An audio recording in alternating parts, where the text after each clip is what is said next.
कि देश के जिला न्यायालयों में 5 करोड़ केसेस पेंडिंग पड़े हुए हैं। क्या उसके हिसाब से आपके पास जजेज की संख्या पर्याप्त है? हिंदुस्तान में 10 लाख की आबादी पर एक जज है। अनवर, आपने इस महत्वपूर्ण बिल पे मुझे अपनी बात कहने का मौका दिया। मान्यवर, जिस तरह से देश में अपराधों की संख्या बढ़ रही है, हत्या, लूट, बलात्कार, जमीनों पे कब्जा करने की घटनाएं बढ़ रही हैं, उसी प्रकार से जजों की भी संख्या बढ़नी चाहिए और कोर्ट्स की भी संख्या बढ़नी चाहिए, कोर्ट रूम की हालत भी सुधरनी चाहिए। उस दिशा में ये एक अच्छी पहल है सरकार की ओर से। लेकिन मान्यवर, मैं आपके माध्यम से इस सरकार से पूछना चाहता हूं कि देश के जिला न्यायालयों में 5 करोड़ केसेस पेंडिंग पड़े हुए हैं। 5 करोड़ केसेस पेंडिंग पड़े हुए हैं। देश के हाई कोर्ट्स के अंदर 60 से 65 लाख केसेस पेंडिंग पड़े हुए हैं। सुप्रीम कोर्ट के अंदर 96,000 केसेस पेंडिंग पड़े हुए हैं। क्या उसके हिसाब से आपके पास जजेज की संख्या पर्याप्त है? क्या उसके हिसाब से आपके पास कोर्ट्स की संख्या पर्याप्त है? अगर हिंदुस्तान की बात हम लोग करें मान्यवर, तो हिंदुस्तान में 10 लाख की आबादी पर एक जज है। विधि आयोग की रिपोर्ट के हिसाब से, और बार बार आपसे अनुरोध किया गया है कि 10 लाख की आबादी पर कम से कम 50 जजों की नियुक्ति आप कीजिए। निश्चित रूप से आप 33 की संख्या बढ़ाकर 37 सुप्रीम कोर्ट में कर रहे हैं, अच्छी बात है, लेकिन इसके साथ साथ आपको कोर्ट्स की भी संख्या देश में बढ़ानी पड़ेगी।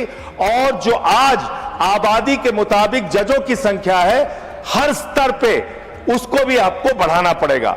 मान्यवर, मैं आपके माध्यम से यह सरकार से पूछना चाहता हूं, कांसीराम जी का नारा था, जिसकी जितनी संख्या भारी उसकी उतनी भागीदारी।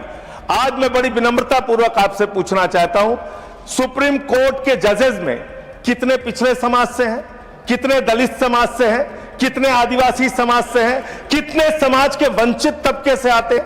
नहीं मान्यवर, उनकी भागीदारी बिल्कुल शून्य है। इसलिए न्याय अगर आप करना चाहते हैं, आज न्यायपालिका हो, कार्यपालिका हो, विधायिका हो, पत्रकारिता हो, सब में बराबर का प्रतिनिधित्व समाज के वंचित, शोषित, पिछड़े, दलित, आदिवासी तबके को देना होगा। इसके साथ साथ मैं अनुरोध यह भी सरकार से करना चाहता हूं, न्याय की स्थापना तब होती है जब ऊपर से लेकर नीचे तक न्याय करता हुआ दिखे। लेकिन बड़े अफसोस की बात है, 15 साल की बच्ची से प्रधानमंत्री लड़ेंगे तो कैसे न्याय होगा? सर, मुझे अपनी बात खत्म करनी है, समय बचा है, समय बचा है। मैं कह रहा हूं, बोलिए आप बोलिए, पर बिल पर खत्म कर रहा हूं, बिल पे ही बोल रहा हूं सर, बिल पे ही बोल रहा हूं, इतनी देर तक बिल पे बोला।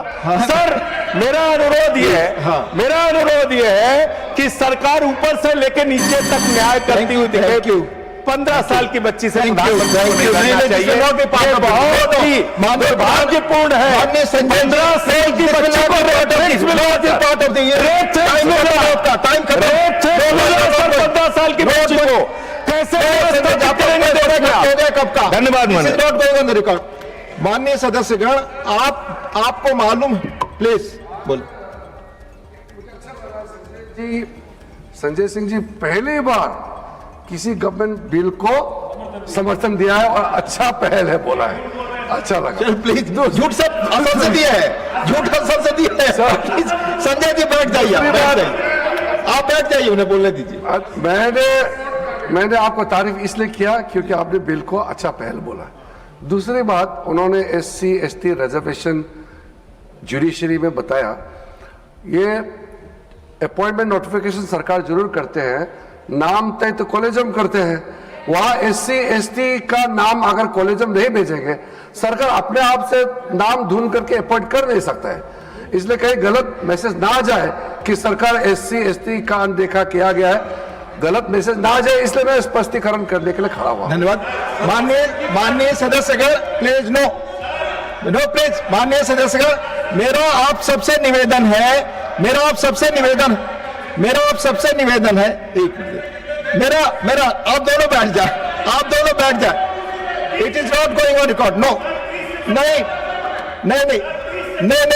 माननीय सदस्यगण, आप सभी अच्छी तरह जानते हैं कि बड़े पदों पर बैठे हुए लोगों के बारे में कोई टिप्पणी करना चाहते हैं तो सब्सटेंसिव मोशन लाना चाहते हैं। अब ये रूल से अवेयर होते हुए भी आप ऐसा करते हैं, दुर्भाग्यपूर्ण है।